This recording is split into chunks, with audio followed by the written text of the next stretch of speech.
Welcome to another Keelhauled podcast. I'm your host, CaptainLogun, and we've got a lot of Sea Thieves news to cover today, so tie yourselves to the mast and hold fast. Ahoy there, pirates. I hope you had yourselves a good week and a good weekend. I know I did. This week I have none other than the most famous streamer, Asylum, joining me today from the Twitch streams and Sea of Thieves company. He is a Sea of Thieves partner, and we're going to be diving into our thoughts, dreams, all kinds of fun stuff, just kind of getting to know who Asylum is and what makes him so special as a streamer. All that and more in this week's episode of Keelhauled Podcast. First on today's docket, I need to make sure that I let the Patreons that are supporting me know how much I appreciate them. So I wanted to shout you guys out this episode. I really appreciate what you've done for the podcast. Chateau Neuf, thank you. Lumpy SRQ, thank you. Regis Stellis, thank you. Rust Belt Kid, El Jefe Esteban, Big Bad Pad, Brett Bristow, Chris Johnston, Davram TV, and Cosmic Johnson. Thank you all so much. I appreciate you guys so much for supporting the podcast. It means a lot to me. And those of you who are hearing this know that you can become a Patreon. You can help support the content that I'm making. It's totally optional. The benefits are really just to help support me as a content creator. You get ad-free episodes every week through Patreon. It's its own feed. So if you're hearing this and you don't like the ads that I put in the middle of the show, the ads are there to try and get you good deals as well too. But if you don't like those and you just want the ad-free experience, the Patreon offers that for you as well. There's also benefits for the Discord as well as getting your name on the podcast as well. So thank you all so much. I love you. And let's get on with the interview. All right. So Asylum. First of all, thank you for joining me. There's plenty of places that you could be and plenty of things that you could be discussing with family members, but you decided to take some time away from that and spend some time with me. And that means a lot to me, man. I just got to say, it's really cool to have you on the show. It's something that I've been wanting to do for a while, and I absolutely love your content.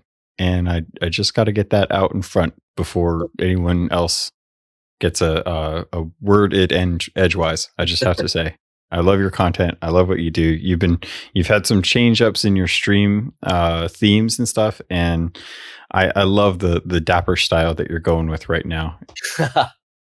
Thank you. So, appreciate that. But for those of us that, or those that don't know you, can I get like a good like elevator pitch on Asylum, what you're all about? And I'm actually kind of curious where the Asylum came from. Okay, right. Well, we'll get that out of the road first. Asylum. Okay, so back in the day, way back in the day, when, and everyone's going to cringe hearing this, when Jackass came out. I was that guy that thought, yeah, doing these around my friends would be a cool thing, and it sort of boiled down after about the third time I tried to slide down a set of stairs on a skateboard with no wheels and promptly face planted. Somebody kept saying, "Yo, this guy belongs in an asylum," and it kind of stuck from there. That my nickname was then Asylum. So I then carried that into my persona when I did professional wrestling. It was I was Asylum there, and it just sort of stuck. It became an identity more than a nickname after that. I can relate to that. It's yeah. I know exactly how that feels. Yeah, it starts off small, and then before you know it, you're like, "Yeah, that is who I am." Snowballs. Yeah. That's so funny. So, how long were you doing professional wrestling then? I was about 4.5 years. Wow. Competed in a few places up and down the east coast of Australia. Yeah, it wasn't memorable. I don't have like uber standout moments. It was just, something I did. Didn't win any big titles or any glory or anything like that. I was just one of those guys that was in second and third match of the night. Meant to be the anything that isn't the opening match or like a stipulation match where you've got weapons or you've got to do something, or the main event, you're just a filler. And that was me a lot of the time. I was just one of those mid-card guys that kept filling in time for everything.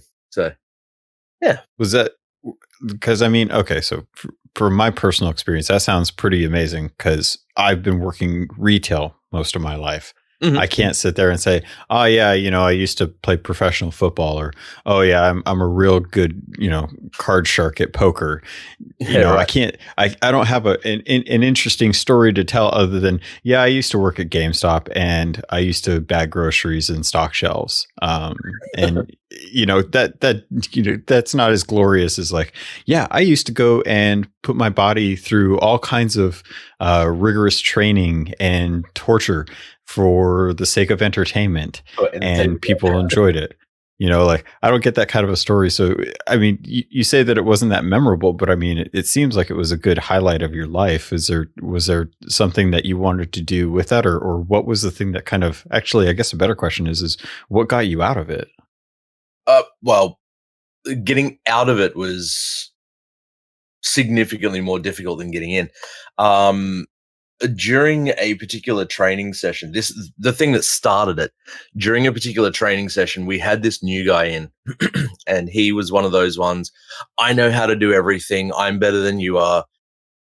It's like, mate, this is the second time you set foot in an actual wrestling ring.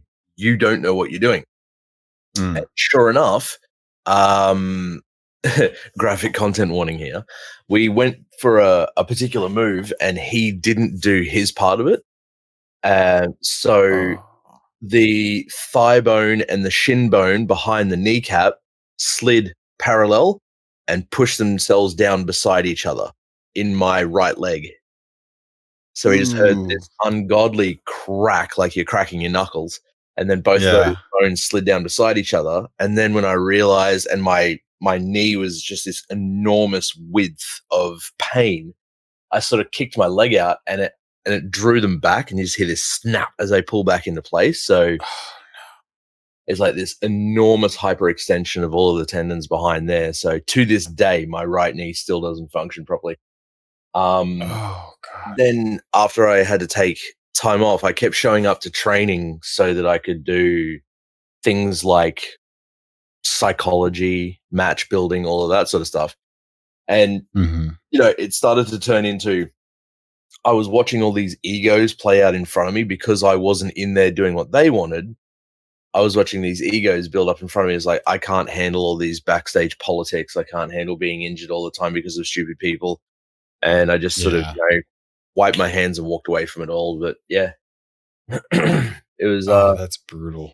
It's unfortunate that it came to that, but yeah, it is what it is. It's my own mental health over, someone's entertainment, and I have to choose me. Yeah. And, it sounds like to me that this would have been a good way. There's moments that you hear about where people have that epiphany and they have to, they consciously make the harder decision to give up something that they want to do because they understand that it's not going to be the best thing for their future if they continue down that path. And a lot of times that is the tougher thing. I mentioned working retail and stuff like that. That was never my dream. Nobody ever dreams of doing that. I had aspirations, much bigger aspirations in life, and I'm still working towards some of those. But it sounds like you got out when you got out, and you didn't leave without scars, but you at least left with your choice. You left on your terms, and that's hard to say for a lot of people that keep pushing towards something. That whole story about like Icarus and flying too close to the sun, like you got out before the hubris got you, kind of thing. And I'm glad I did.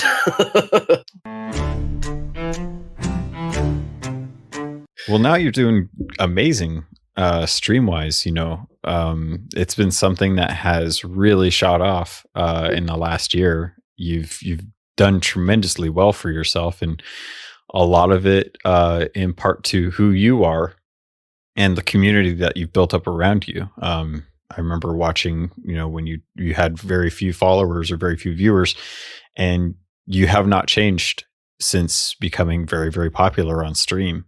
And as one of the few Australian streamers, when you generally stream is right about the time that I'm like starting to get ready to go to bed because of how late I typically work and stuff. So I don't get to Yep. I don't get to watch the glory of the end of your streams, but I love kind of dropping in and lurking while I'm working on something else, and just kind of seeing how your day gets started on stream and stuff. So Yeah, man. um, for folks looking to actually get in touch or to check out your streams and stuff, you predominantly do a lot of Sea of Thieves, but you've dabbled with other games as well, right? Yes. Currently dabbling with a few others at the moment. Going back into Pokemon as as a dude with a big bushy grey beard. You'd not typically imagine that we'd go into Pokemon, but sure enough, here we are. I love our generation. I'll be 100% honest, man. Like growing up with these games and being as old as we are, and thinking like, I really shouldn't have a whole bunch of cartoons on my walls. I feel like I really should have, a well-read bookcase with plenty of interesting books and things and discussions and whatnot. And no, it's a whole bunch of like Hyrule Historia and Warcraft lore and Yep. goofy books.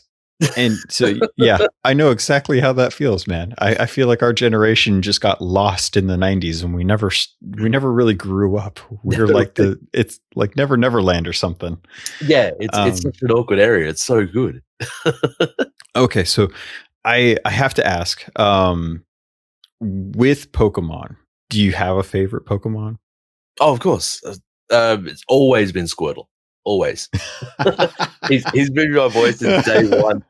And then Oh, that's awesome. watching the episode of the with the Squirtle Squad in it, Yes. locked up with those incredibly awkward glasses. That was it. Yeah. That just cemented the moment. That's my boy right there. I don't blame you in the slightest. I 100% support that. Okay, so I'm curious then. I had a really good question. I was going. Okay, so getting into streaming, most people will probably know you for Sea of Thieves. Why Sea of Thieves? What kind of drew you in there? Has it been a love for pirates, or was it just the game itself? I don't. Well, Rare as being somebody who, all right, let me word this correctly, aged in the 90s, because as you can see, I never really grew up. I like that. That's good. I'm gonna use that. My wife tells me that all the time. Thank you very much. Rare Games was always someone who had a staple in nearly every gaming endeavor I ever had onto. So anytime I got a console, there was always a Rare game that had something to do with anything I was playing.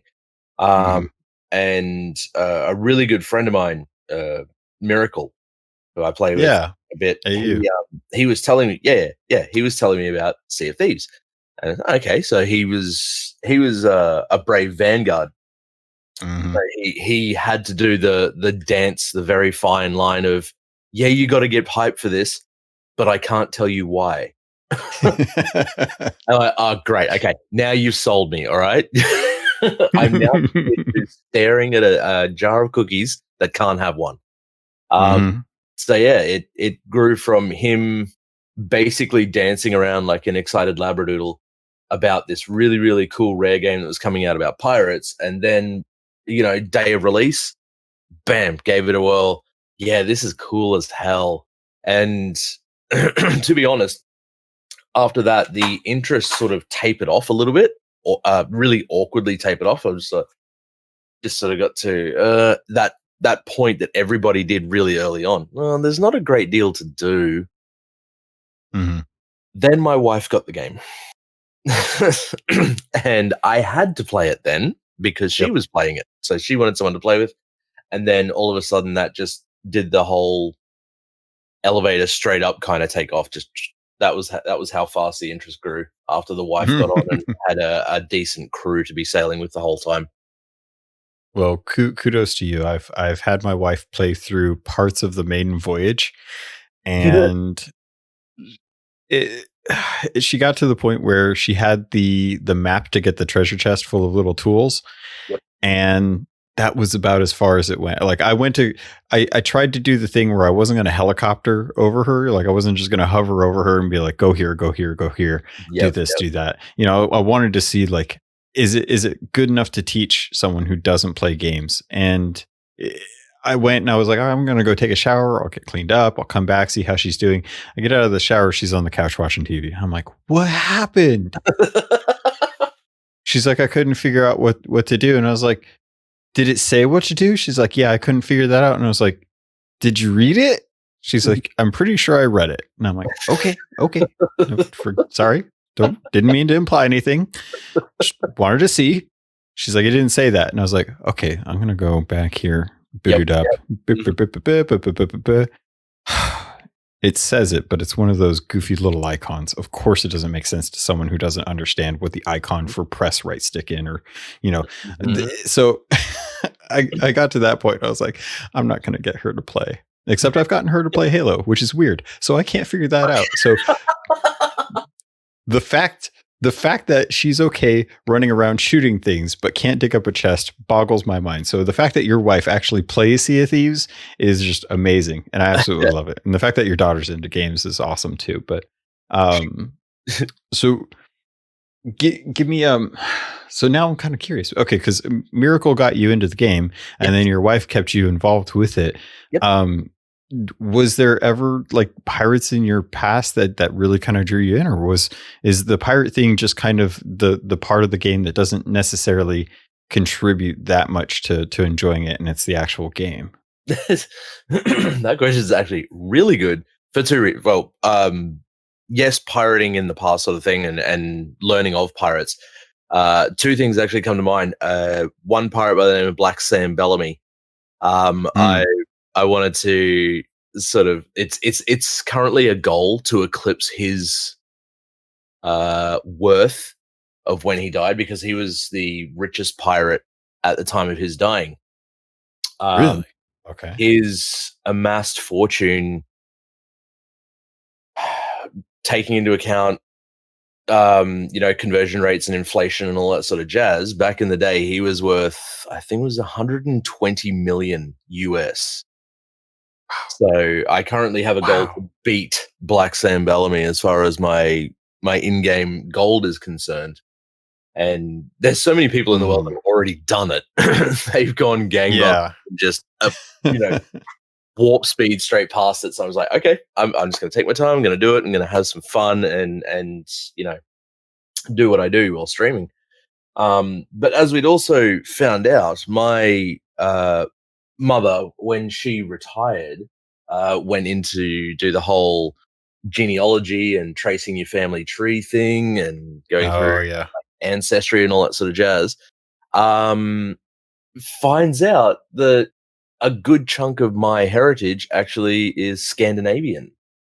So all of the Vikings and the nautical warfare of the time is deep in my own bloodline. I'm like, hang on.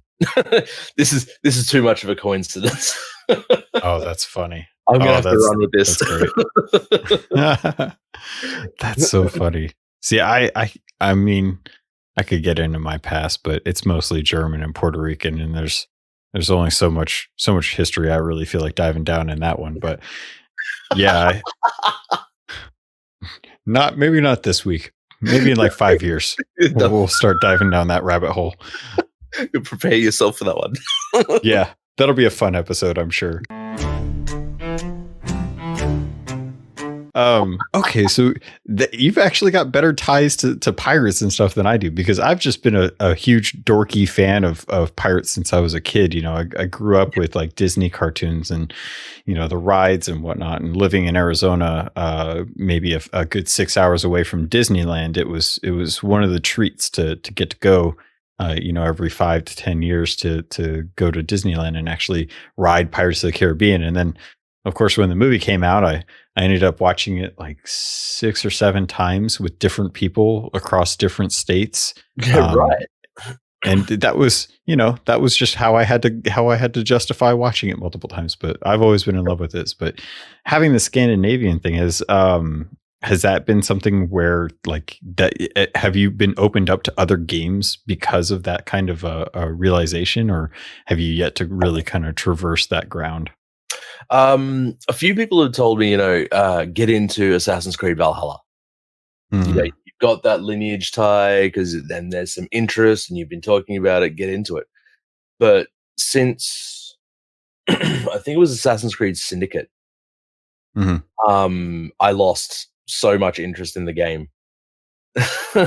Interesting. You should play it. It's really, really cool. So, at the moment, they're just, flogging that dead horse with a different face on it.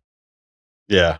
Yeah. So I didn't really have a great attraction to try and get into something like that. But yeah, that bit hasn't really converted to any other games apart from this one.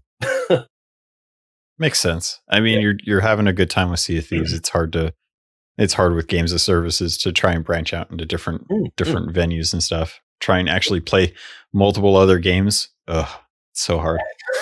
Yes. So, all right. So I wanted to dive a little bit into kind of Sea of Thieves in its current state.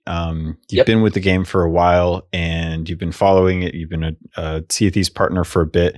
You kind of know what's coming down the line. So I'm not going to ask any questions that are under NDA that we would be able to talk about. But looking at how this last Festival of Giving update kind of dropped, I'm curious to how you feel about the state of the game at the moment. On the face value, a lot of things of what the community is saying is it feels like what they're saying. There's a lot of stuff that's just being recycled, and I can completely agree with that. There is only so much they have to work with at this particular snapshot of where the game is. So yes, of course, there's going to be a lot of recycled stuff because obviously they haven't released new things to make. Yeah. Voyages or points of interest become stronger. Yeah, so there's that. It is a little monotonous, it is a little boring, but on the flip side of that, as Rare have so succinctly put it on many, many occasions, tools not rules was their golden mantra when it comes to the game. Yes, these things do feel boring, but the game is only as fun as you make it at this particular point in time. So sure, going around killing the same golden skeleton over and over again for that same golden skull can feel repetitive, but if you're on it with a good crew or you're just enjoying things like the scenery or utilizing fishing in between, you can actually turn it into something that's a lot of fun. So I can see where they're coming from, but at the same time, this particular element of you're only as fun as you make the game, you have to sort of take that into consideration at the same time as well. So,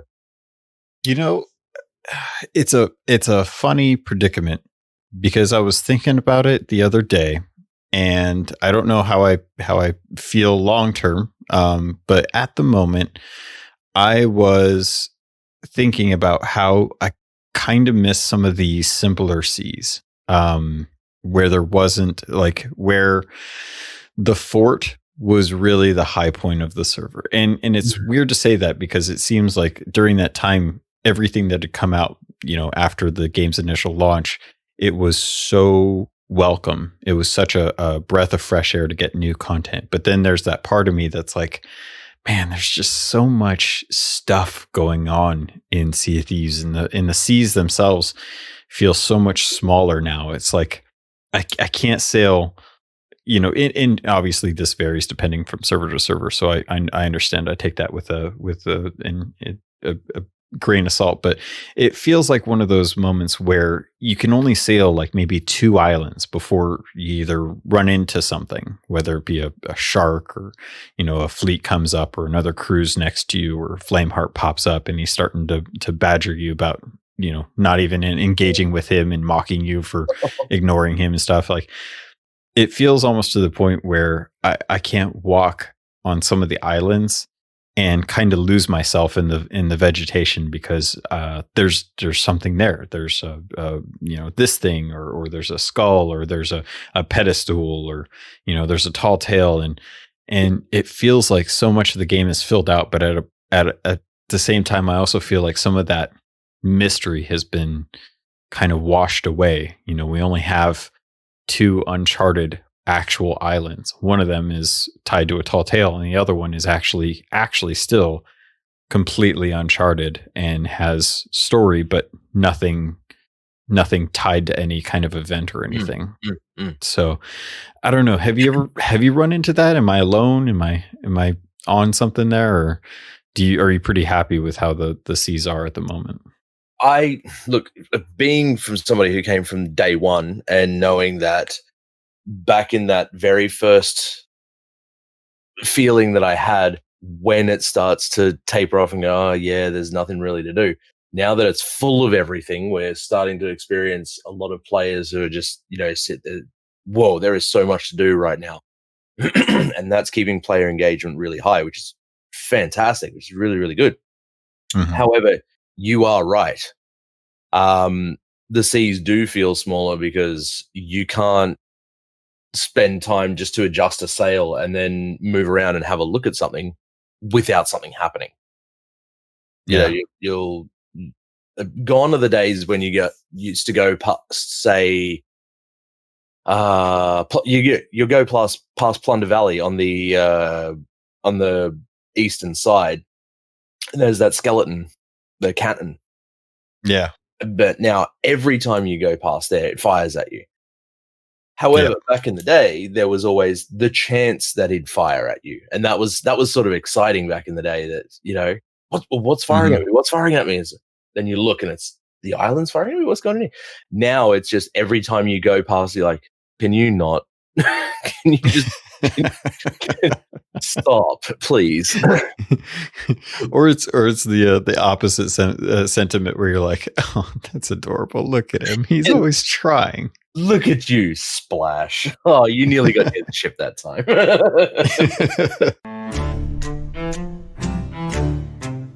So, but sorry, did you have any? I didn't want to cut you off on that. So, yeah, it's just saying. So you are right. You are absolutely right. It's getting smaller. Then there's a really weird third side to that. After talking with one of the devs, he's actually told me there are still, he said a good amount of Easter eggs and small details in the game that haven't been found yet. And that blew my mind. I had to get a new set of headphones on that particular moment. It blew my mind that hard. It just ripped those old things to pieces.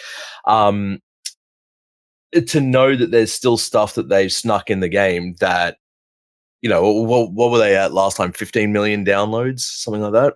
That many players, and nobody's found these particular points of interest. That actually keeps the fire burning a lot. Is that, could I be the first person to find this particular thing? Yeah. It's it's interesting. It's interesting. It's a weird thought, because I mean, especially just given the nature of the community, so many of us love hunting for these little details out there. And I thought I was special when I started to notice the skeleton and the dog collar on Sailor's Bounty.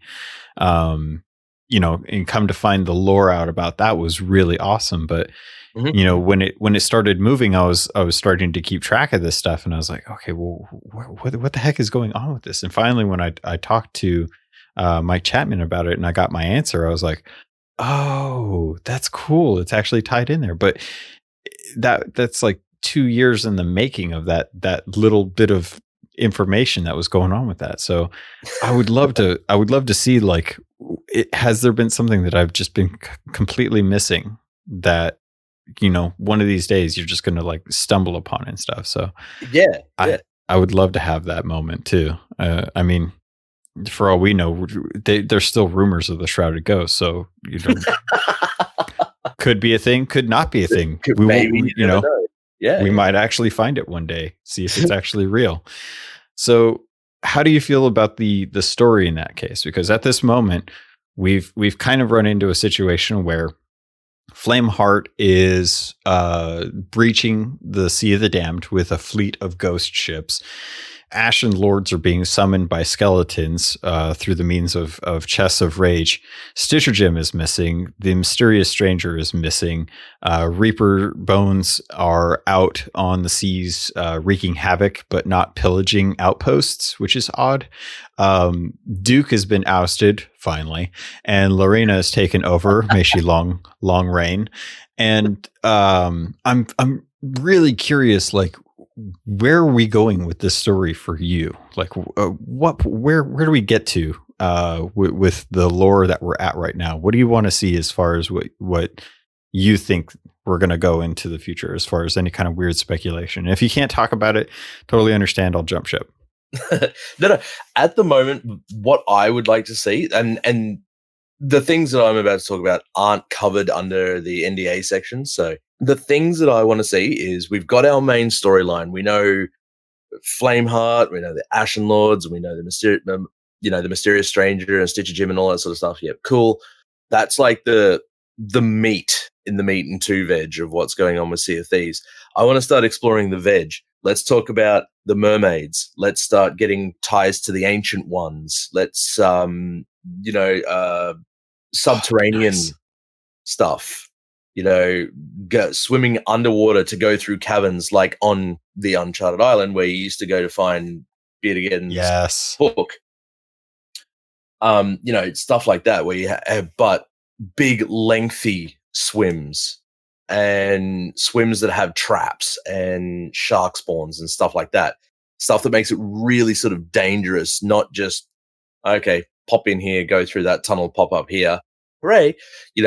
Do something that's actually going to take a bit of time to get to it. And then, you come up into this grand chasm of just lore everywhere. But explore those different elements, like the things that the ancients would put up in the cave paintings. Yes. But bring the big cave paintings, the ones that are on multiple islands. Bring those cave paintings to life. Tell us all about them. Go into a tall tale that does, you have to go and find this cave painting. And I don't know, without, apropos of nothing, you get, blowgun by a wild native that tranquilizes you and you wake up hallucinating and you see the cave painting come to life or something like that. Yeah. Really? Dirty Pete drops a cursed cannonball on your foot. It cracks open. You whiff a bunch of stuff, and you get whisked away to this magical tall tale land. That would be fantastic. Something goofy like that. I hadn't thought about it till you brought that up, where you were talking about going into deep caverns and stuff. But yeah, Heart of Fire, Tribute Peak, both of those have been the best experiences that I've had, where we've had an opportunity to really plunge under the actual water line and get a really cool experience. Mm-hmm. I am still 100% with you on the mermaids. I think that those have been something that Rare has been trying to figure out for a long time. We still don't, openly know the secrets about the mermaid statues that have been in since July 2018.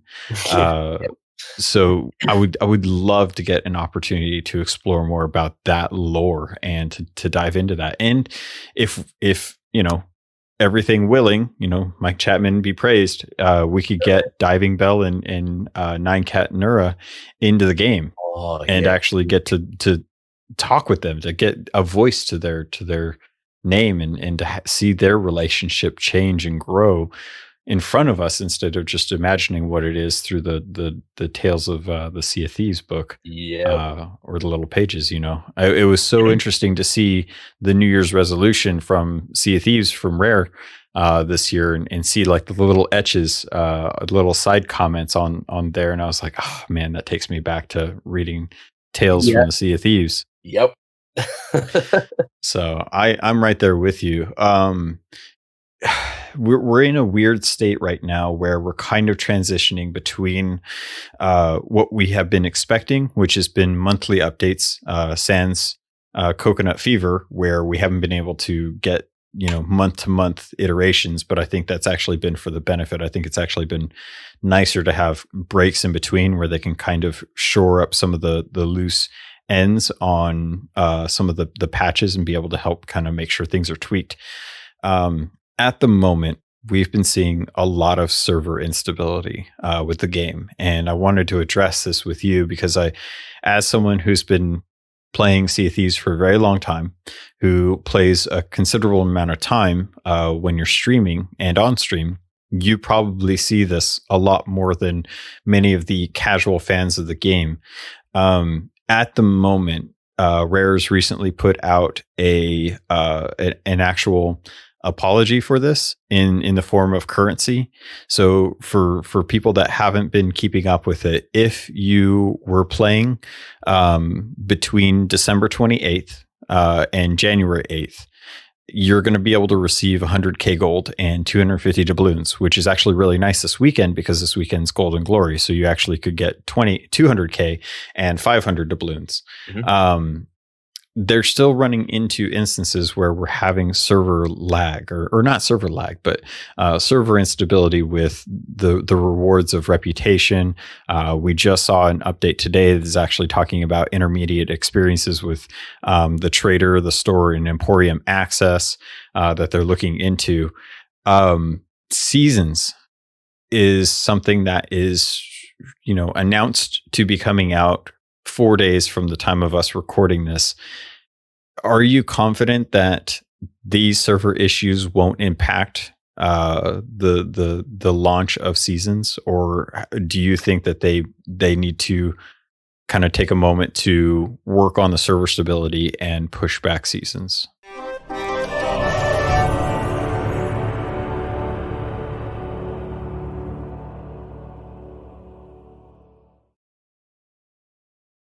Hey there, fans. I hope you guys are having a great day and a great time right now. I hope you're enjoying the episode so far. I did want to let you guys know about audiobooks.com. Right now, if you head over to the show notes, you'll actually find a link for all of the sponsors, but audiobooks.com will help you get smarter. You can pick 3 audiobooks for free, including 2 VIP books if you sign up. And if you want, you can always listen to those books, return them if you don't like, check out different things as they come along. And with the paid subscription, you'll get a new audio credit to use for another book the next month. So head over to audiobooks.com for your first 3 books for free using the link in the show notes. In that, it depends on what Seasons actually brings and depends on what we'll actually be doing. Because if we're going to be doing something major within each of the reward cycles, then yes, they got to stop. They got to cut it off there and say, all right, we know this is going all sorts of haywire, so we got to address this before you guys get something new. However, if the things we're doing are something small to handle anything within said reward cycles, like if they're telling us to, you need to shoot yourself on top of this rock using a cannon, then sure, let it ride and sort of see where the chips fall, sort of thing. But I don't think it's going to impact too much. The biggest way that they're gonna let's be real here. The biggest way that they're ever going to fix server instability is to stop using Azure servers. Yeah, unfortunately, yeah. I think that's the biggest trouble. They're a Microsoft company, and look, I enjoy a lot of Microsoft products.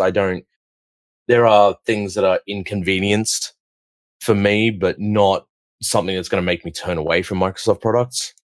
But the fact that they put cloud, business, and gaming all onto the Azure as a whole blanket instead of saying, okay, we'll separate the servers into Azure Gaming and Azure Business or Azure Backup. split those so that the gaming services can flourish in ways that they need to is basically cutting off their nose to spite their face. So Microsoft's gaming branch is suffering because Microsoft is still trying to pack everything into one area to keep it all streamlined. Mm-hmm. When really they need to, for lack of a better term, convolute the process and bring everything into their own sort of spheres. So yeah, if it's like it just frustrates me knowing that the biggest issue is out of Rare's control. It's something that they're bound to, being a Microsoft company, is the fact that they're using Azure servers. And I know for a fact, I haven't heard it, I don't have proof, but I know for a fact that the devs, at least once a day, you'll hear a thump noise, a really, really heavy thump noise, and someone will go home with a headache because they head desk so hard because of an Azure server problem. They've just gone smack and headbutted the desk and said, I'm going home. I know that's got to be a thing. I actually agree with you on this. I think it's one of those situations where they had the tools that were given to them. This is their first venue into an online game. So, or an online service, I should say. So having the Azure servers as their backbone simplifies the situation, as opposed to them having to build up server farms everywhere to try and handle the 15 million people that are now playing the game or owning the game. It's real tough. I do want to say I just saw some breaking news that it's about an hour and a half after they last announced that the access to those stores they were having trouble with it. It looks like that's now resolved. So thanks to the team who's working overtime on the weekend to take care of that. That's really nice to see. But it's so tough to try and analyze what's going. It's why I have so much overlooking of some of the issues with like hit registration, because it's all server talk. It's all stuff that has to go through the servers. Same thing with like load-ins for islands and stuff like that. All of that stuff is streamed, and I'm like, I know they're working on Azure servers. I've heard, horror stories about them, but they're also, something that's easy to utilize because of being a Microsoft studio. It's not like having to try and get that server space from Amazon, who's now going to try and compete in the market. So it's like, I understand where that's going. I guess in this case, what I'm hoping is that Microsoft will start taking a little bit more of, I can't think of what there's always a term for when developers use their own stuff, and it's like dog fooding or something like that. I can't remember what it is, and that's bugging me. But, I kind of hope that Microsoft starts taking a look at using Azure more prominently for games, and starts investing a little bit more into that tech to try and kind of really, really tune it up and give people that experience that they expect with other companies that aren't using those types of servers. Because if they could do that, man, I feel like Sea of Thieves would be so much better off. And if they could get some support from some other studios that just got purchased that have been making online games for a while, or at least server games, I'm hoping that maybe some of that knowledge can kind of cross over between the studios. Like Rare's already talked to plenty of other studios about working on Sea of Thieves and how they can improve it, and they've done a great job as a result. So I'm hoping that just continues to go forward as the game moves into its third year. With seasons coming, I was talking with Potter Sauce last week about it. He doesn't go in for seasons just based on principle. Is that something that you typically buy into with games, or do you generally stray away from those as well? It did seem like at the time when they brought it out, there were a lot of a good swath of the community had said, and I hate the game that they're sort of cross-referencing here, but they said, you're just stealing ideas from Fortnite. And I find that a little troublesome Number one, because Fortnite stole itself completely from Arma 3. Let's be real. So everyone steals from everyone. That's it. In current year, there is no unique idea anymore as far as longevity content for games. It's already been done. So, the introduction of seasons, I want to say, was fait accompli. It was always going to happen. They just didn't let people know about it as much as they wanted to. But as with everything that I've ever seen come into Sea of Thieves, I want to try it first and then make conjecture about it. What? I don't. Yeah. What? Yeah. Whoa. What kind of? Hang on.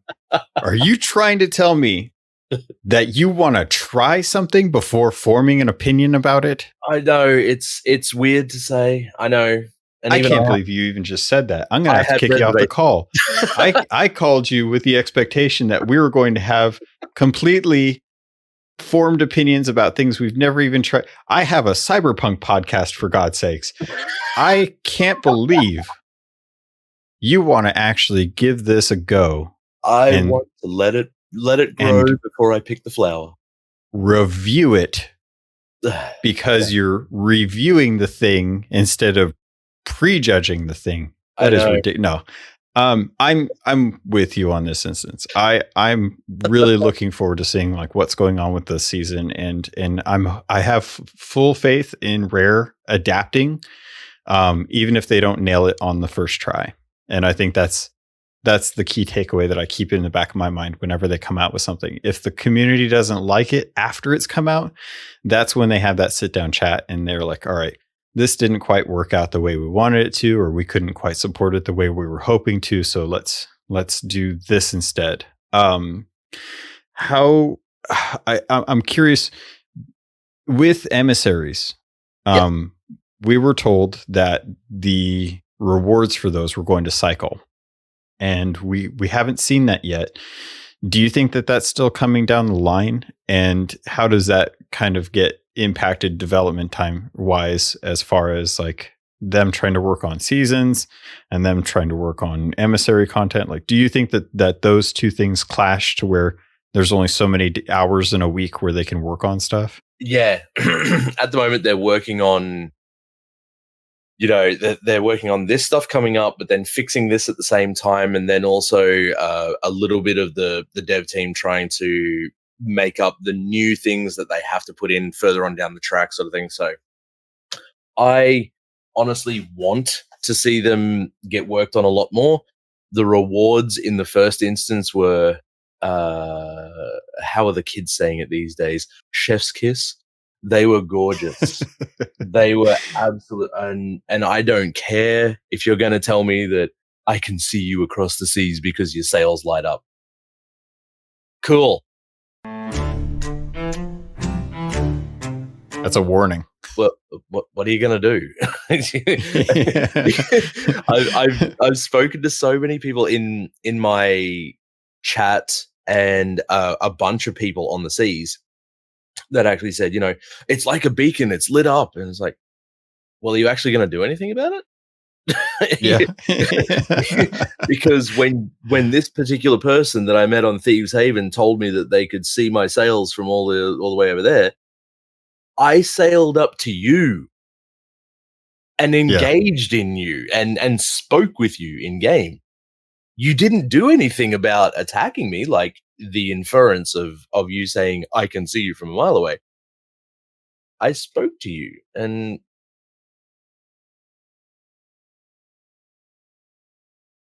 it sort of makes this really, really weird, awkward moment. It's like, great, thank you.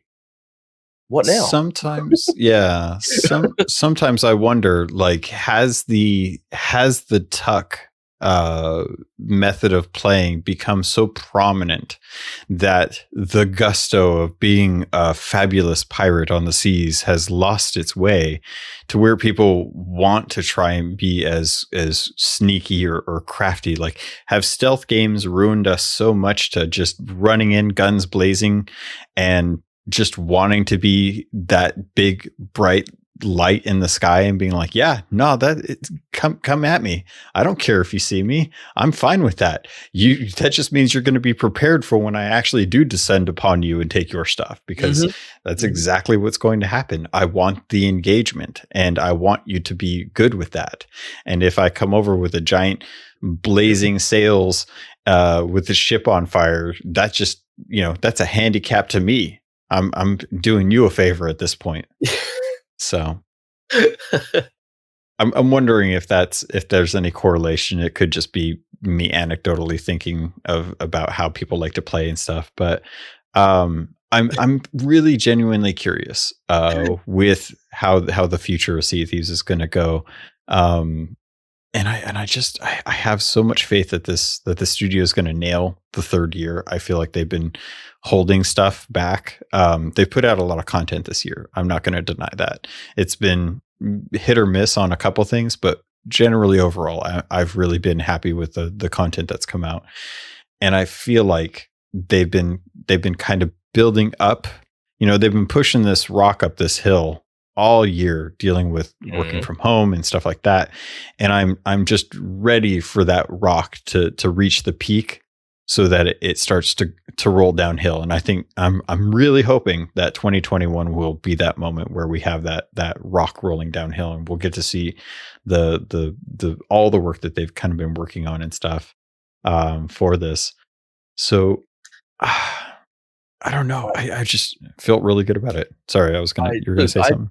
That the rock rolling down the hill analogy, I don't think we're going to see that within maybe the first 2 or 3 updates. But when it happens, because as your faith says, and as my faith is as well, it will happen this year. When it happens, I'm of the opinion that the rock that they let roll down the hill is going to be enough to steamroll cities. It's going to be so big that, 15 million downloads are going to translate to million players sort of thing. Yeah. And then all of our server instabilities are going to come back in such force in one motion. But yeah, look, 2021, it's going to start off with the rock still pushing uphill, but then when they let it go, oh man, is it going to taste sweet. Yeah. I'm really hoping that with here's my dream. My dream for year 3 for the anniversary update is akin to Tall Tales and akin to the emissary system. I'm really hoping that we see an update to the emissary system, an increase in level cap again, and 5 new Tall Tales. And that is like big dreams for me. I don't know if they have had that amount of time to work on that kind of a content update, because I know how long it took for them to get the original 10, and how we've been kind of fed the Maiden Voyage, as well as Seabound Soul, and actually no, Seabound, yeah, I guess technically Seabound Soul is Telltale, in Heart of Fire. I know how long it took for those teams to work on that, but there's the promise of them translating the traps from those Tall Tales to the islands that I'm really hoping that come to fruition.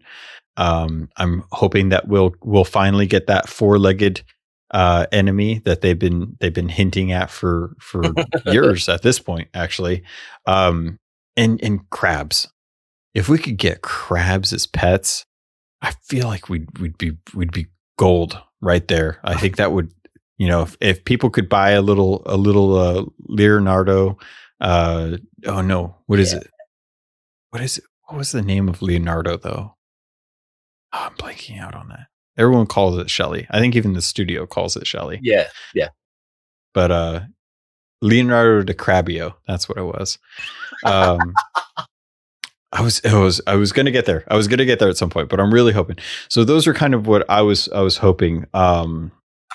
Big dream goes. If you had to have a wish, if you could rub a box of wondrous secrets and on top of a shrouded ghost and get a wish granted.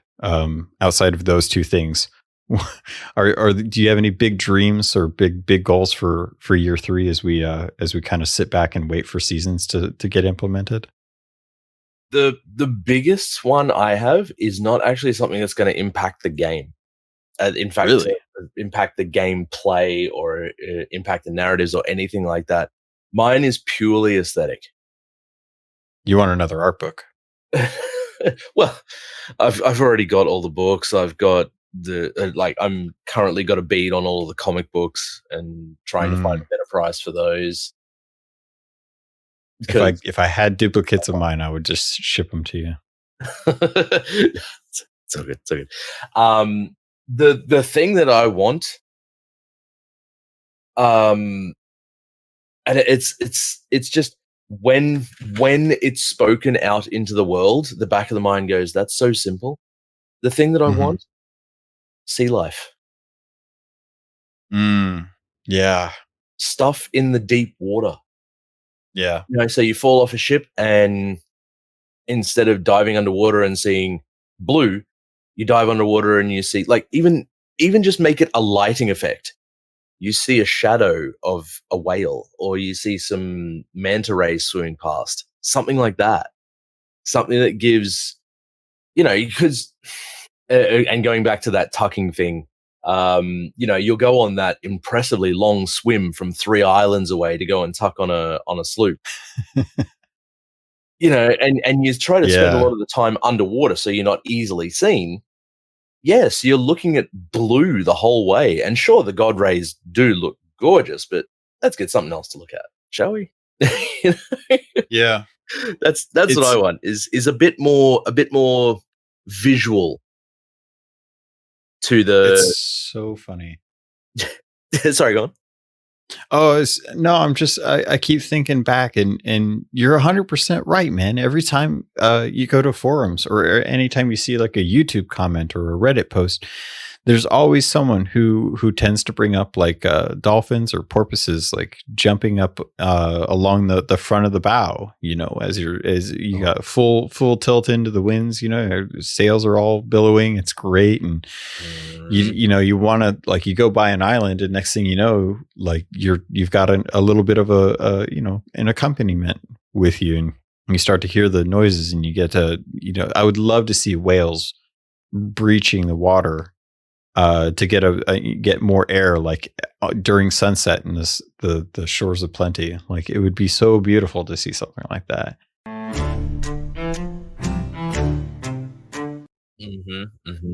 Getting a little bit more life. On that note, I'll throw this out and just say I would love to have more life to the outposts.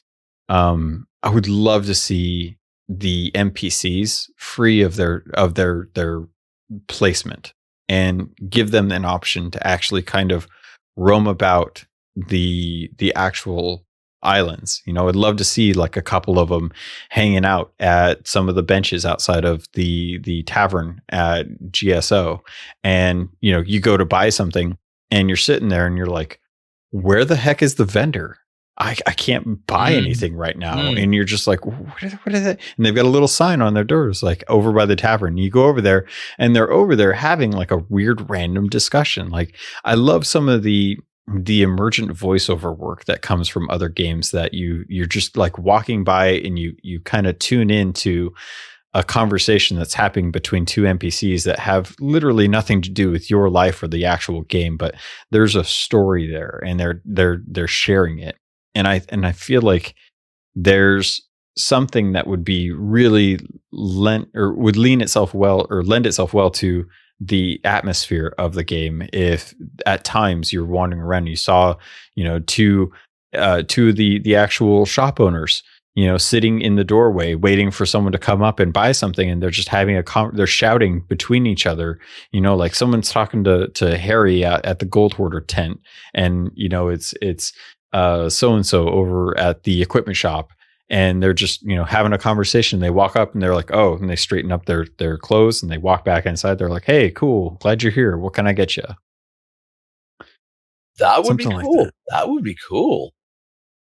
That's kind of, I would love to have more life built into the characters. It's kind of like the NPCs on islands for the cargo stuff. I always imagine And I've said it in the past and talked about it and whatnot, but I would have loved to have like the NPCs kind of wandering around those islands, so it wasn't just a fixed location to turn in your cargo. Like you didn't just pull up your ship and drop all the things and turn them into the same places. Like no, you had to go find that person. Where are they? Where's Scared Tony? I don't know. Go, you just wander around till you find him. Maybe he's fishing somewhere. And maybe, like why isn't Wild Henry like under a tree somewhere instead of constantly baking out in the sun on that dock?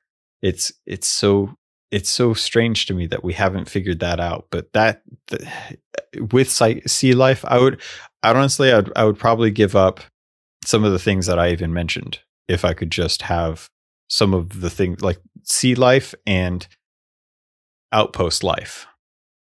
Give it a life update. I would love to have that.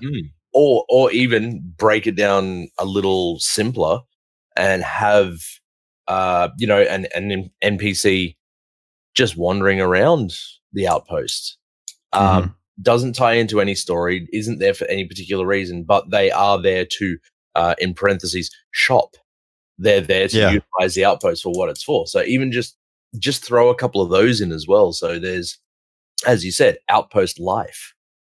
Yeah. Yeah, I completely agree with those. Absolutely. Oh, and get rid of the waking up animation in the taverns. Please. Please.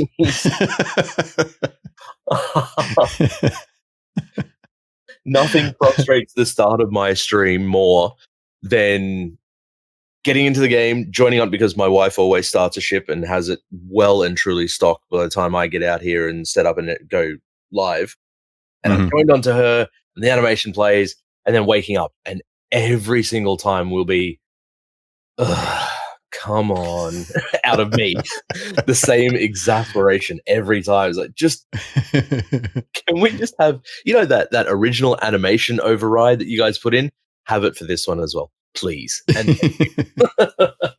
I'll be 100% honest. If we could revert back to being able to just skipping the opening cinematic, I would skip over the cinematic if I got rid of the waking up in the tavern, because it's just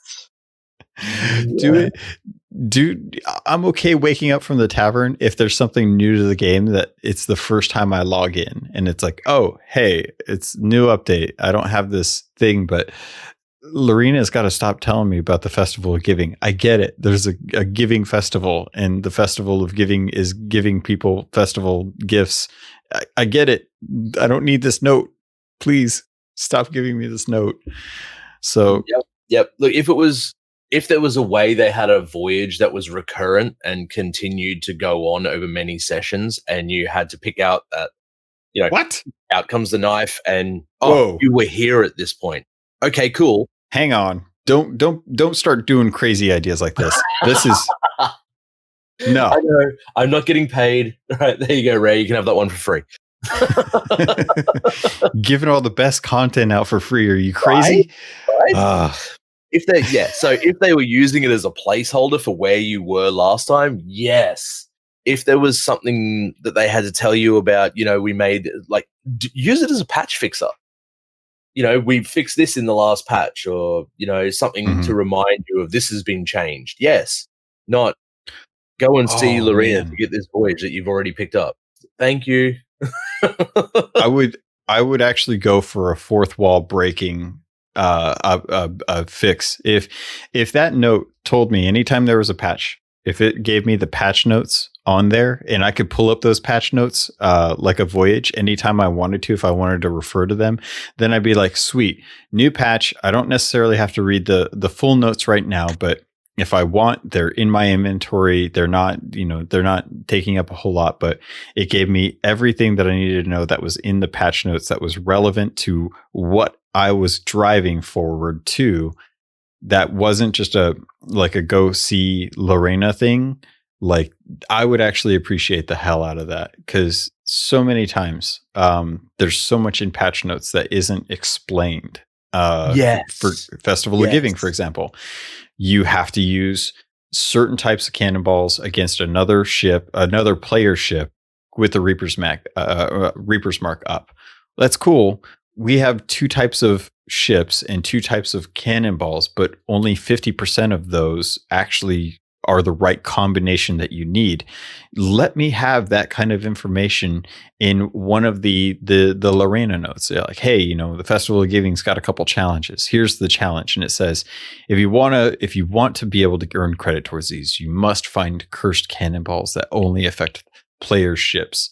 And you can only use them against living souls.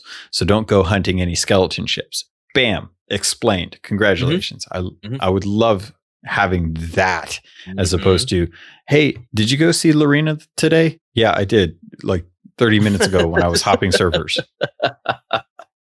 Yeah, I saw her on the first day of the update and got my gilded. Thank you. Yeah.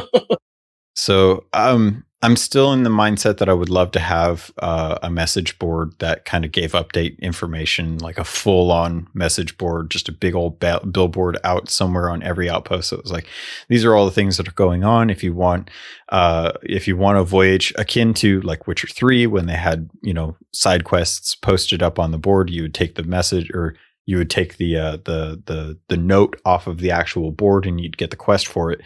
I would love something like that implemented for Sea of Thieves, but I understand that is a whole lot of engineering that's got to go into that. So another year 3 pipe dream kind of thing.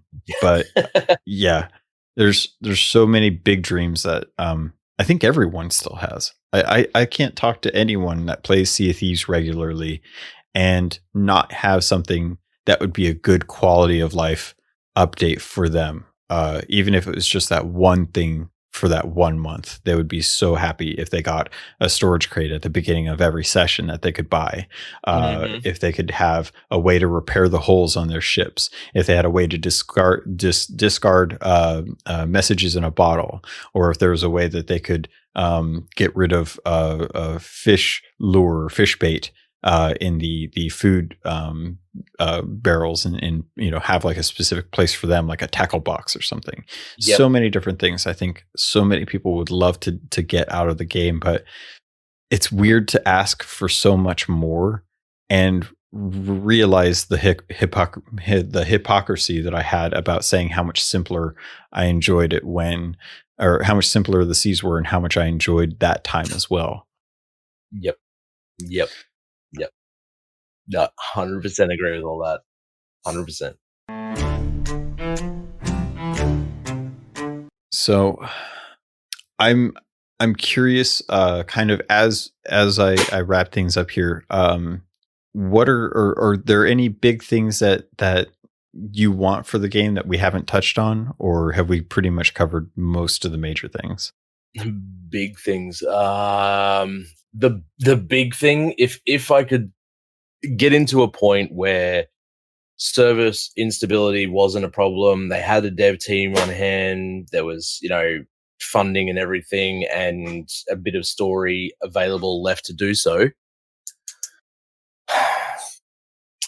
down the bottom corner to the southwest beyond Sharkbait, that bit of the shroud disappears, and we have a new smaller area that has maybe 2 islands, but one of them is gargantuan in size, like the Shores of Gold, where it's a completely PvP free section where we can make connections and networking and all that sort of stuff. It sounds like Sea of Friends, but it's one island. You just kind of sparked an idea in my head that I think could manifest a way for that to actually happen. If you want to go to Tribute Peak, if you want to go to the Shores of Gold, you have to, for one, qualify yourself to get to that tall tale. So that might be a factor, but you have to be on that voyage, and everyone on the crew has to vote for that voyage, or at least the majority do. And if you wanted to do that, have it be something where you have to stop off at an outpost. You have to dock the ship, akin to changing the cosmetics, everyone has to go vote for this tall tale that's available at any of the outposts. And it's a tall tale that takes you to this island, and just title the tall tale something like Island Getaway. And the whole idea is you have to unanimously agree on the ship that you don't want to PvP. And the only place that you can't is that island. And that tall tale is the beacon that grants you access to that island. But you still have to sail through the shroud that won't be managed by people who don't have the tall tale beacon. And if you take off the tall tale beacon, it can't be voted down unless you go back to an outpost. So on that island, completely safe. You sail through the shroud. Once you get out of the shroud, you can go to an outpost and vote it down. Once it's down, you can't have access to that island, but anywhere outside of that island's shroud is still viable for PvP. But it does give you access to the PvE area, and you can still fight in the shroud maybe, so that if people want to try and dip into it to be safe from people that are PvPing, then they can still come after you. But as soon as, I don't know, maybe as soon as you fire a shot in the shroud, it dissolves the beacon, you know, and then you start taking damage from the shroud. So you can't just hide in the shroud the way people do with Tribute Peak.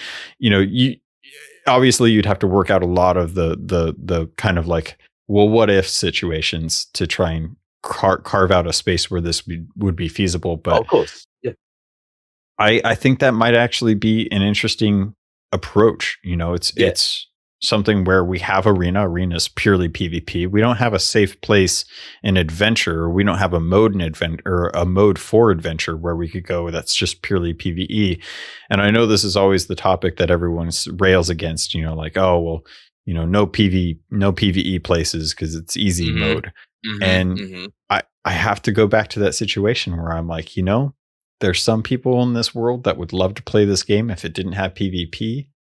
And I wish that there was a space for them for that. And I think that's kind of where custom servers are going. But I still want people to be able to respect the time that they have and play the game naturally. But if they come across a crew where they're having a good time with them and they want to end the night with them, they're like, all right, well, let's all sail over to GSO or Plunder Outpost. Let's all throw down the tall tale. We'll go over to Friendship Island.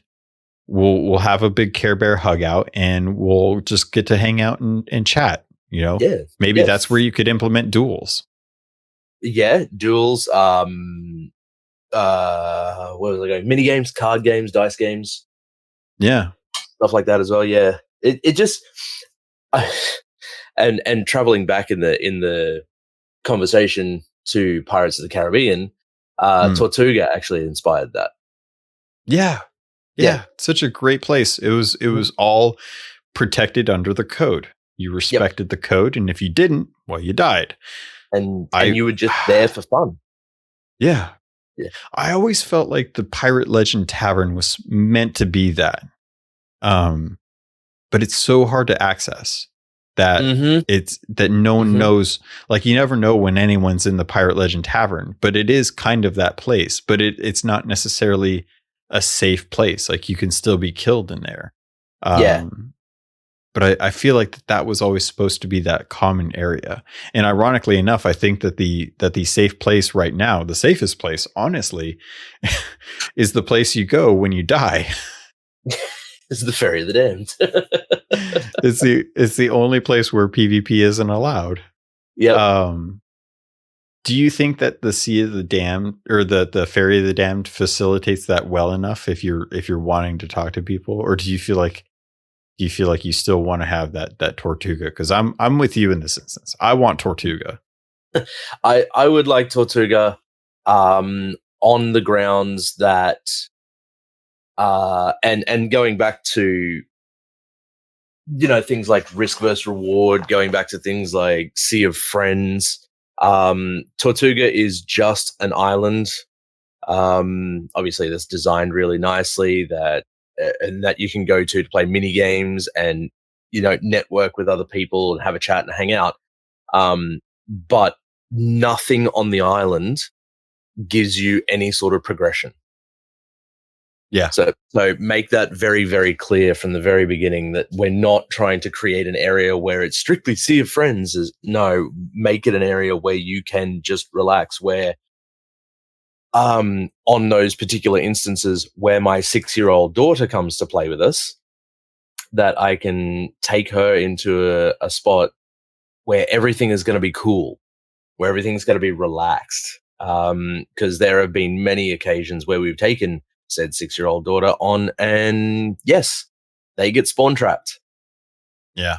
And I've messaged a couple of them and said, mate, look, I get it. You want to fight. That's cool. You know that person's 6 years old, right? And the most common response, I don't care. Yeah.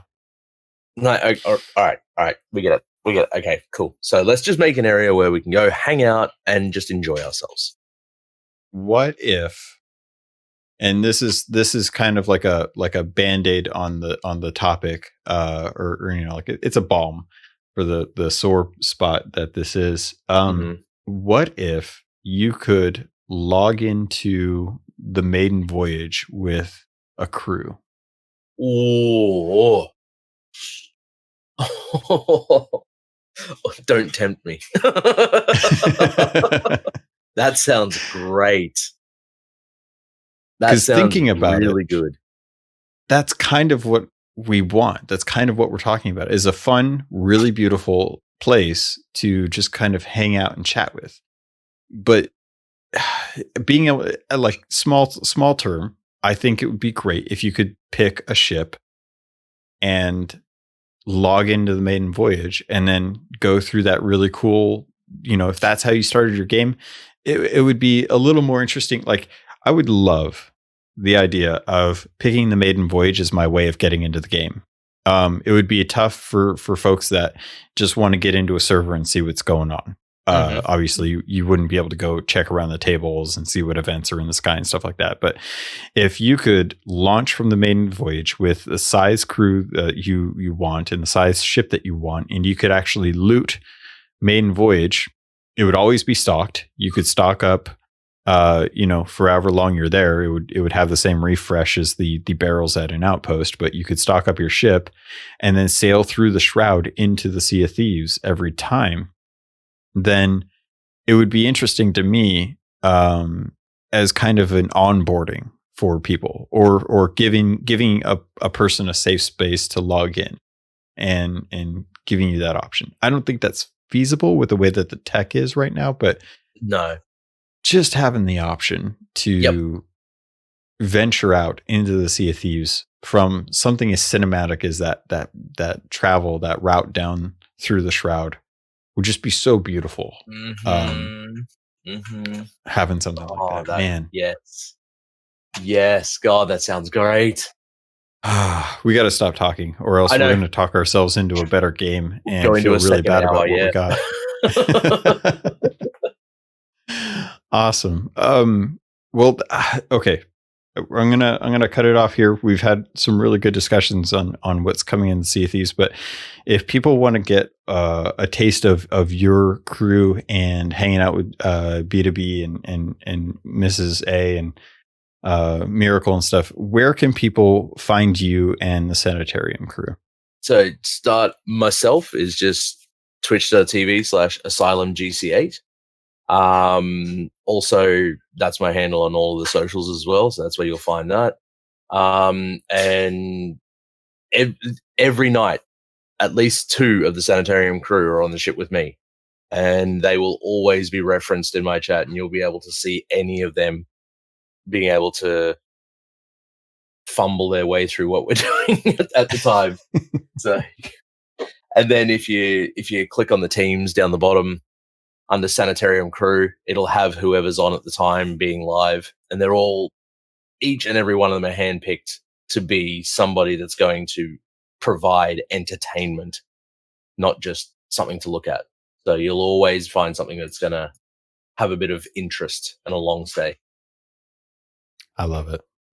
And if people want to get a hold of me, there's always going to be the show notes have plenty of that. I'm going to have links to your Twitch as well as your Twitter. Any other social media sites I should grab for the show notes? On my Instagram as well, I do a video series on improving your stream. So for those who are into content creation, I also have that on my Instagram. Very helpful. With the same tag. Excellent. Awesome. Well, I will get that all round up for folks that had a good time listening to this episode. Asylum, it has been my pleasure and my honor to have the most famous streamer on the podcast. And I thank you for that. My day just got a hell of a lot better. No, it's been a real honor. I've loved your streams. I love you as a person, and the content that you put out has always been very enjoyable. So many people out there to watch, but I usually come to you for my Twitch drops, and I appreciate that you are on so frequently. Oh, thank you. Man. Thank you. That's going to do it for this episode. I really appreciate it, and we will call it good. That's good. Done. Thank done you. And done. Oh, it's my pleasure. All right, Pirates, that's going to do it for this episode. I hope you enjoyed the conversation with Asylum. He is a wonderful streamer. I love him so much. He's such a fun guy to chat with. And I hope that you guys look forward to future episodes. At the moment, we are still waiting to get some more information about what is going on with seasons. Like we discussed, it's out supposedly in a couple days. We haven't heard otherwise, but we haven't heard anything about what it's going to be either. So we'll have to see if the video that talked about the new Merchant Alliance voyage is included with this, or if the seasons are going to start. I hope so. I hope that everyone will have something to look forward to in the coming days. But it's one of those things where, you never know what happens. So if you enjoyed this episode, thank you so much. You can always get a hold of me through Twitter at CAPT_LOGUN. You can always reach me by email at CAPTLOGUN@gmail.com. You can always join the Discord server too and say hi. There's plenty of people in there talking about day-to-day things, sailing, having some fun, talking about updates, getting some advice, things like that. So if you like this, you can always support me on Patreon. As I mentioned earlier at the beginning of the episode, that makes a big difference on how much I can continue to do this without having to worry about the costs for the actual podcast. Thank you all so much. I love you, and I look forward to sailing with you on the Sea of Thieves.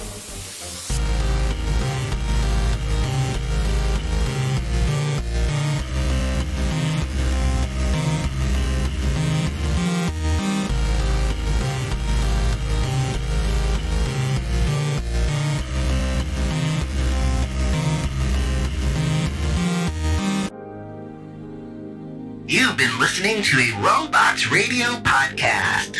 Smart shows for interesting people. Check out all the shows at robotsradio.net. Are you interested in starting a podcast, but you don't know how to get started? Are you concerned that your podcast just isn't reaching the audience that you're trying to reach? Well, this is Robots from the Robots Radio Network, and I have a podcast for you. It is the Podcast Creator's Guide. You can check it out here at robotsradio.net on any podcatcher and listen every week for quick tips and updates for how to get you started and growing your podcast even faster. Check it out today. The Podcaster's Creator's Guide. Hey Guardians, we are the Destiny Show Podcast, a weekly podcast about all things Destiny 2. We invite amazing guests from the Destiny community to share their stories and discuss the latest topics from the world of Destiny. Check us out on Apple, Google, Spotify, Stitcher, or live on Twitch every Thursday night at 7 p.m. Eastern, 4 p.m. Pacific. We will see you Starside.